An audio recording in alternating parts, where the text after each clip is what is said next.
আজ পড়ব আমার পছন্দের আরেকটি কবিতা। কবিতার নাম ভাত। লিখেছেন উত্তম দত্ত। তখন কাঠের পিঁড়িতে বসে ভাত খেতাম আমরা।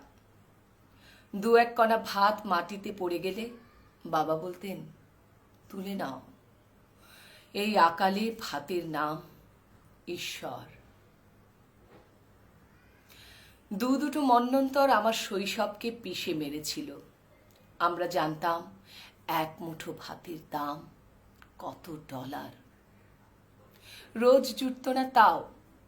ফাটা ফাটা বাজরার রুটি আমাদের হাত ধরে ঘুমন্ত স্বর্গের দিকে নিয়ে যেত। স্বর্গের উঠোনে শুয়ে আমরা টগর ফুলের মতো সাদা ভাতের স্বপ্ন দেখতাম। এখন সবচেয়ে দামি চাল আসে আমাদের ঘরে। কাচের টেবিলে বসে উদাসীন ভাত খাওয়া হয় রোজ। পাখিরাও খায়, কুকুরেও, বেড়ালেও। ভিখিরি ও দৈত্য এসেই খেয়ে যায় কিছু। কখনো এই বাড়ির ছোট বউ বেড়াতে এলে গরম ভাতে ঘি আর ইলিশ মাছ ভেজে দিই তাকে। কর্পোরেশনের গাড়ি এসে প্রতিদিন নিয়ে যায় আমাদের নষ্ট ভাত, মৃত ঈশ্বরের হাসি, বিমূর্ত শৈশব।